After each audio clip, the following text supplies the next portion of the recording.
It's Bullseye. I'm Jesse Thorn. My first guest this week is David Oyelowo. David is an incredibly versatile actor. He cut his teeth at the Royal Shakespeare Company in London. He had smaller parts on British TV and in movies like The Help and Jack Reacher. Then he broke out in 2014. He took on probably one of the toughest roles ever. He starred as Martin Luther King in Selma. As long as I am unable to exercise my constitutional right to vote, I do not have command of my own life. I cannot determine my own destiny, for it is determined for me by people who would rather see me suffer than succeed. Those that have gone before us say, no more, no more. That means protest, that means march, that means disturb the peace, that means jail, that means risk, and that is hard. Now he's starring in a movie that, and I think I'm being fair when I say this, could not be more different than the Academy Award-nominated biopic Selma. It's an action comedy called Gringo. David stars as Harold Soyinka, kind of a middle manager at a big pharmaceutical company in Chicago. The company decides to get in on the medical marijuana business in a big way by manufacturing a weed pill.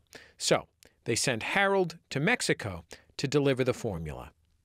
I don't think I'm spoiling much when I tell you that things do not go as planned for our man Harold. Before long, he's swept into Mexico's criminal underground. He gets kidnapped. He gets shot at. He gets in a car chase with a cartel hitman. And the whole time, Oyelowo's character is basically barely aware of what's going on, and he spends pretty much the entire movie freaking out. It's goofy and funny, and there's a lot of great explosions. Let's take a listen to a little bit from the beginning of the movie. In this scene, he's in Mexico, and he's on the phone with his bosses, played by Charlize Theron and Joel Edgerton. He's told them he's been kidnapped by a cartel, and his captors want $5 million to set him free. And his bosses are wondering if they can, economize a little. I just told you they're going to kill me. Yes. Bargaining. I'm in business. That's what I do. You walk through warehouses, put little check marks on boxes. That's what you do. Don't be mean. What about the policy? You have to tell. Harold, I'm just gonna spit this out. There is no policy. What? We had to make cutbacks. There was a lot going out. We didn't have a lot coming in. I had to let the policy lapse. You kept sending me down here with no insurance? Yeah, well, just for a little while. Why didn't you tell me? What a crybaby. There's not enough time in every day for us to tell you all the things we do not need to tell you, Harold. No, no, no, no, no! Oh! David Oyelowo, welcome to Bullseye. It's great to have you on the show. Thanks for having me. That's him actually burning himself in the wrist with a cigarette rather than just pretending to. That's right. He gets caught up in the moment, I guess. This is an intense dude in an intense situation. A long series of intense situations. Yes. Have you done there are a fair number of straight up action scenes in this. There's no jumping and shooting guns sideways, but right. Had you done that before? I've done a bit of it before. I did a spy show that was called Spooks in the UK. It was called MI5 here, and we did a fair bit of shooting guns while diving sideways in that. But the thing I love about Gringo is that the action has real jeopardy to it. There's my character certainly, there's nothing cool about the way he handles himself in these very precarious situations. I had a lot of fun imagining what it would actually be like to be being tossed around in a car the way I do severally in the film. Our office is on a street that is often shut down for filming, Right. And because it's a street that's often shut down for filming, a lot of times they're doing car stuff on the street. Right. And when they're doing stuff with cars and things that go bang, yeah, I never believe, no amount of watching it and thinking that there's an assistant director and a stunt coordinator and a props manager, all of whom have done this 75 times. None of that convinces me that those people are safe.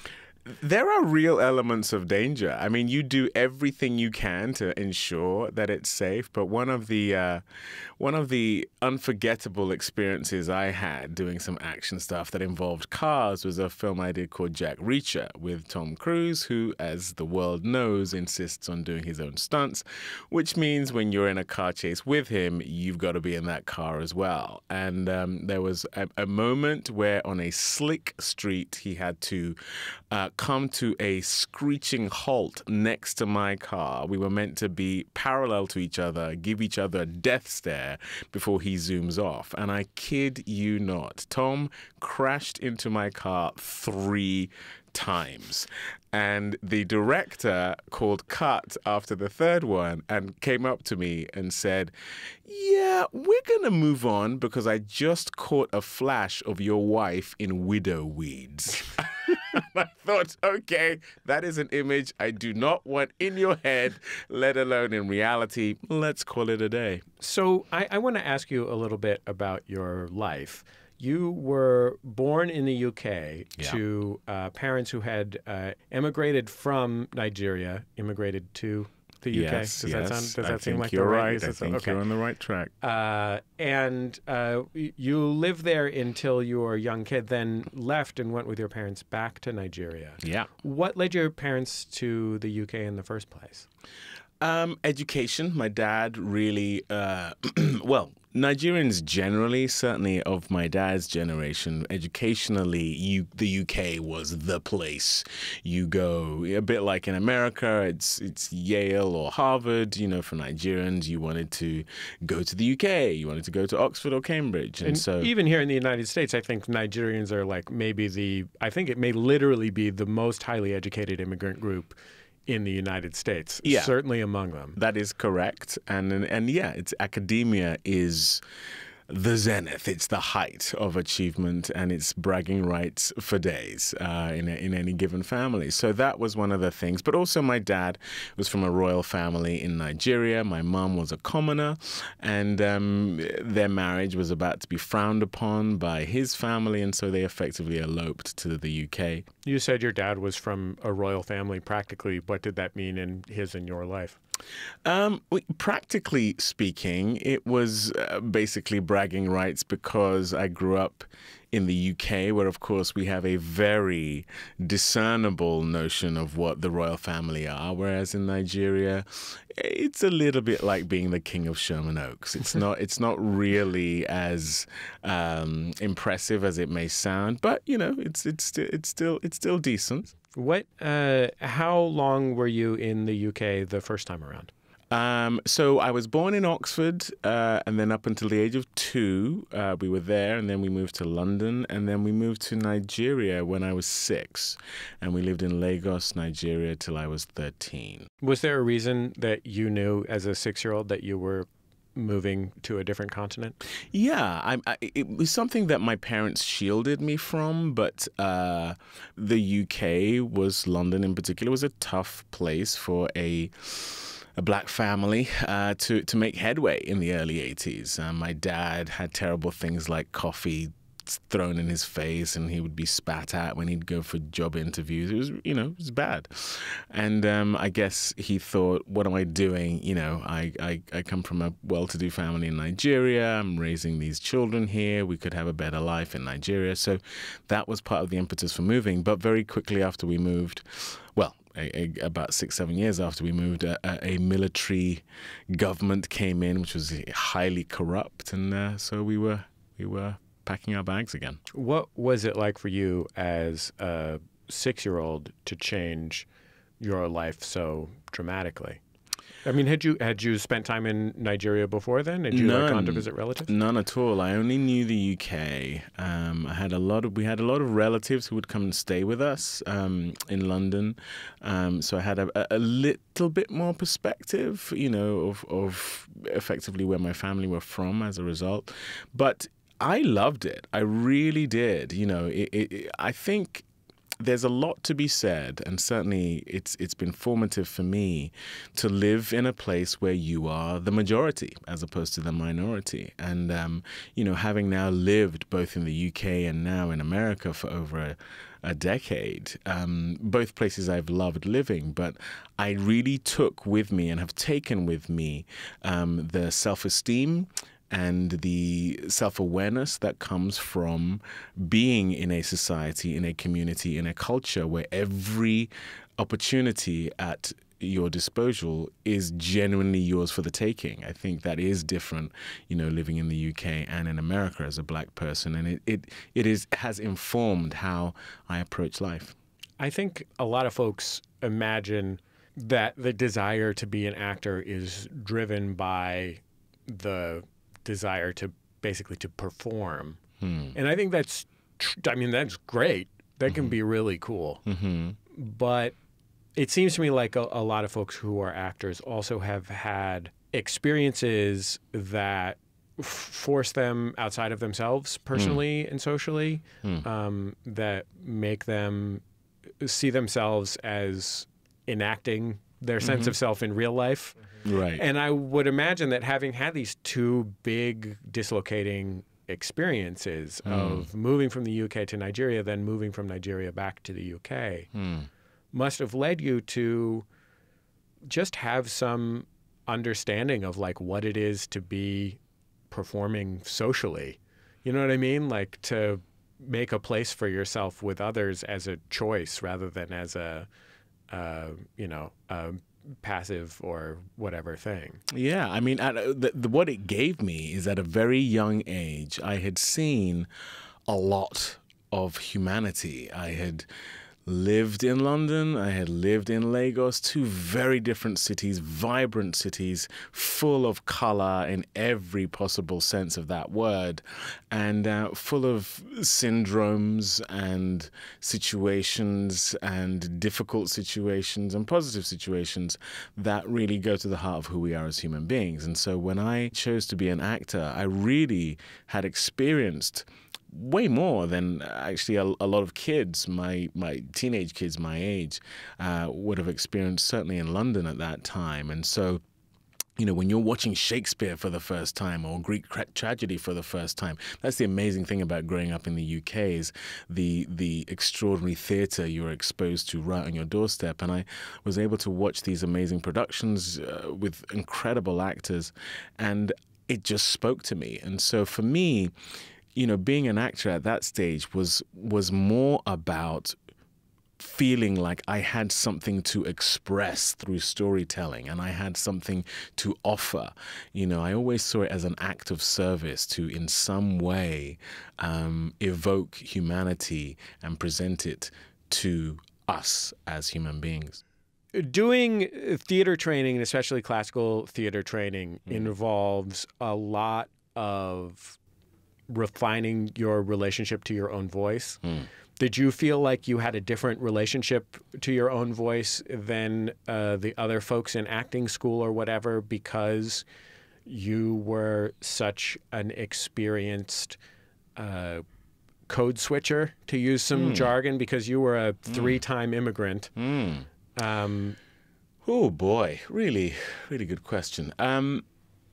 Yes. I mean, code switching is actually something that has been a theme in my acting life. It's been something that has been in a lot of the roles I've gravitated towards, probably, as you've just now revealed to me, because it is a part of who I have been. Even being at drama school, I grew up in a very working class environment, in a tiny little apartment with my parents and three brothers.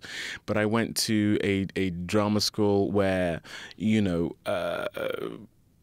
Shakespeare and all these kind of plays, certainly the way we were taught, diction was key. And so a lot of people who had regional accents had to ditch them in order to be able to, this language that is 5 times the vocabulary that we use, to get your gums around it, you really needed to be as clear as possible. And so, yeah, there was a degree of code switching there, whereby my brothers, for instance, have a very different accent to mine. They have very London accents. And I think between drama school and the RSC for 3 years, my accent is now plummy, shall we say, or posh or whatever. And so But I can, in a trice, be in North London and be completely chameleonic and dive into that world in a way that is imperceptible. So that has been something that, for me, has played real dividends. You know, even in Gringo, the character I play in that as a Nigerian immigrant, that's a byproduct of, you know, those are my uncles, that's my dad, those are my cousins, those are people who I know, but are very much not the way I walk into life every given day, but I know who those people are inside out. I want to play a clip from a television show, and I'm just going to apologize to the audience for being a corny public radio dude for loving this television show so much. But I really love this television show. It was called the #1 Ladies Detective Agency. Oh, yes. This was a show that starred Jill Scott as a Botswanan, right? Am I remember that correctly? Exactly. A sort of independent detective lady. Yes. And you were in the pilot of the show, and, you know, you've been well known for playing some very understated characters, or characters who, at least in their private lives, are understated. Yes. And this is quite the opposite of that. Are you doing a Botswanan accent in this scene? Yes, I am. So in this case on the show, Jill Scott is trying to figure out. She's been approached by a wife who thinks her husband's having an affair. She goes to a bar. She's snooping around, Right. and your character, whose name is Kremlin Busang, Yes. and you are, you know, you're like, He's the man. You're grooving on him. Gyrating. Yes. Humping the air perpetually. Yeah. Is what that character did. Let's listen. Do you have a wife, Ra? Because I'm not leaving a bar with a man who is a married man. I love a woman with values. All my life, I've been saving myself for such a woman. Beautiful lady. I am as single as Jesus Christ.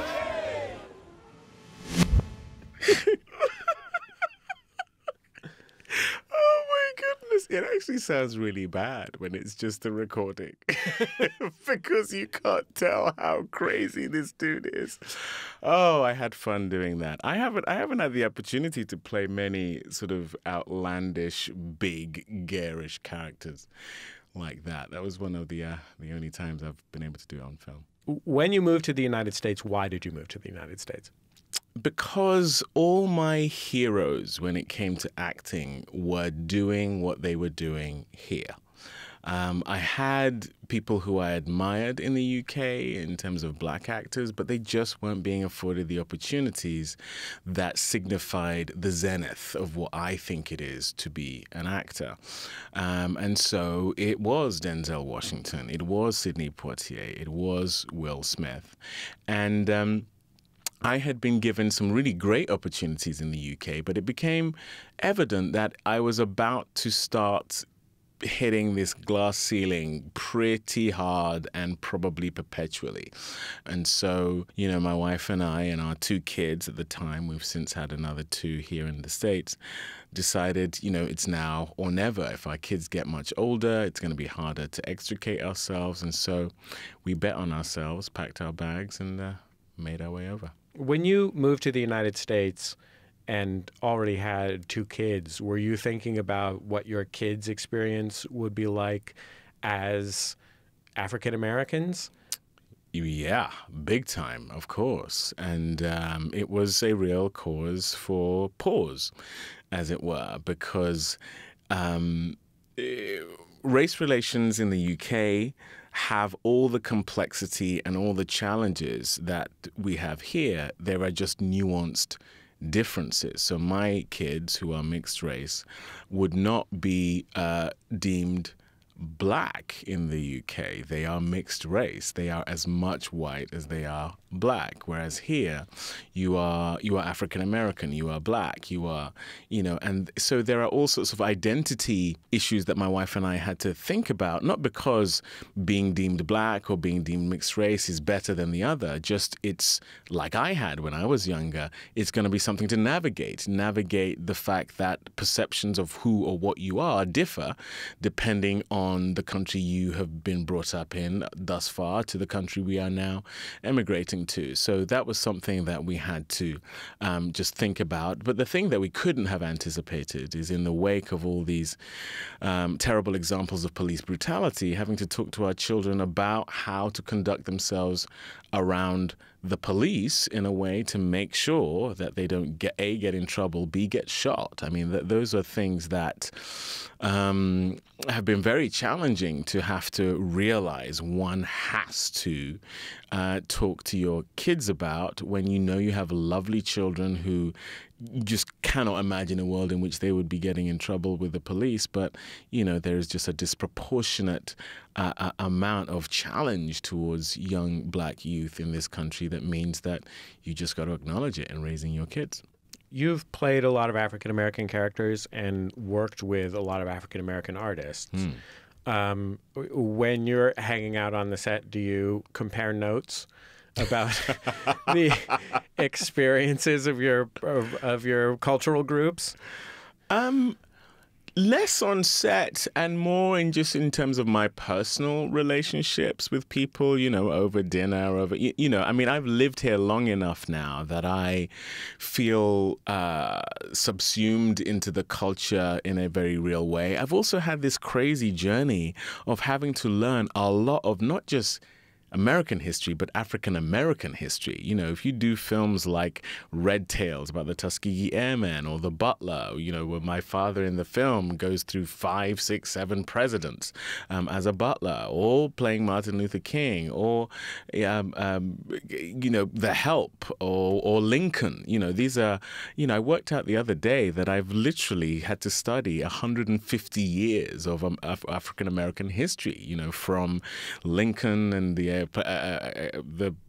proclamation in 1865, all the way through to playing Dr. King in 1965, all the way through to, you know, in The Butler, we show President Obama becoming president in 2008. And I take research for these projects very, very seriously. So I really dive into the history. And so even to become an American, which I now am an American citizen, you have to study what it is that America is by way of its history. So I probably know more of American history and culture than I even do Nigerian now, because of those filmic experiences and what my children are now going through, being raised as Americans effectively. So yeah, you know, it's something I love about this country, its history, and I really deem a lot of my African American friends as, you know, brothers and sisters to me in a very real sense.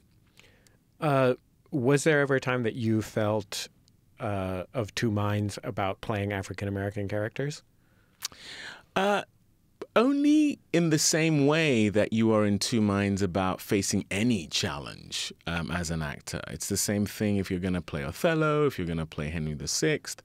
I never really had what maybe I think is what you're referring to of, should I, as a Brit of Nigerian parentage, should I play someone like Dr. Martin Luther King? I've always felt that the miracle of what acting affords any actor is not playing yourself, going as far away from yourself as possible, because that's where you find humanity, is not a projection of your own humanity, but a universal humanity.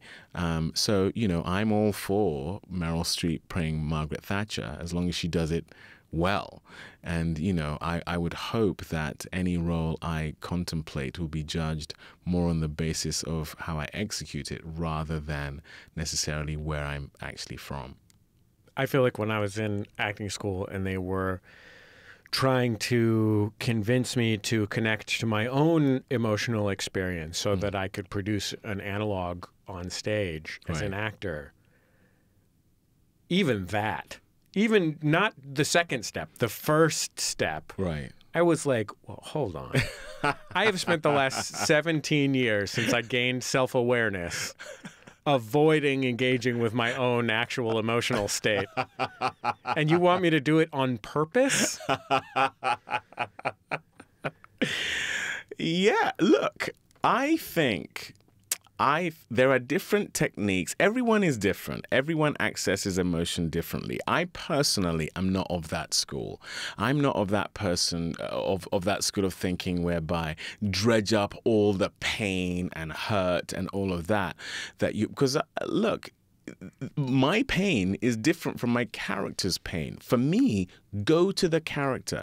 Empathize as much as you can with the circumstances under which this character finds themselves, and trust that your compassion as a human being, as an actor, will enable you to access some of what they must be going through. That, for me, is what I do. And that's also the way to not give samey performances, because if every time I'm doing an emotional scene, I think of when my cat died when I was 7, I have to believe that it's not going to be the right emotion to have for both the serial killer and the civil rights leader. You know, I've got to find my way into that human being, and but that's not to say it's not effective for other people. I personally don't subscribe to that school of thought. Do you ever take your work home? There's this thing that you're supposed to wipe your emotional feet at the door on the way in and out of acting, right? It depends on the role. It depends on the role. I couldn't do that with Dr. King. I stayed in character for 3 months, and it was necessitous for that role. I couldn't... You know what? I had the privilege of doing a scene with Daniel Day-Lewis, who's my favorite actor of all time, in Lincoln.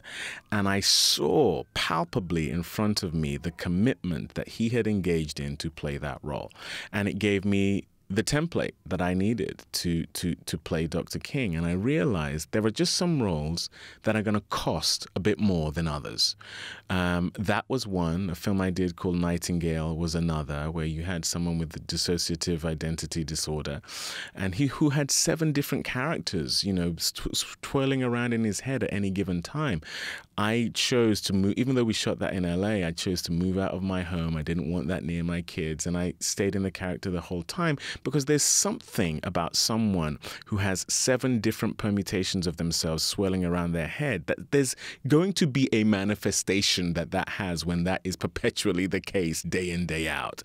And what it meant for me in that situation is that I never second-guessed any choices I was making as an actor while I was portraying that guy. Whereas if I'm suddenly David, and then I'm the guy who has 7 different, you know, people going around his head, I just don't know how to tell the truth of that. And so, but that's wasn't required on Jack Reacher when Tom was crashing into me 3 times. I was very, very much able to snap into David very quickly under those circumstances. So I think, you know, different roles require different things. I mean, if you want to go full Daniel Day-Lewis, I got a buddy here in LA who knows how to make shoes. If you need to. You know what? He's my hero. I may just go see your buddy just so that I can feel hemispherically that I touched the hem of Daniel's garment. Daniel Oyelowo, thank you so much. Thank you so much for... You don't know how much that means to me that you called me Daniel. David Oyelowo, thank you so much for joining us on Bullseye. It was really great to get to talk to you. Thank you. It was a pleasure. David Oyelowo. His new movie, Gringo, is out in theaters March 9th.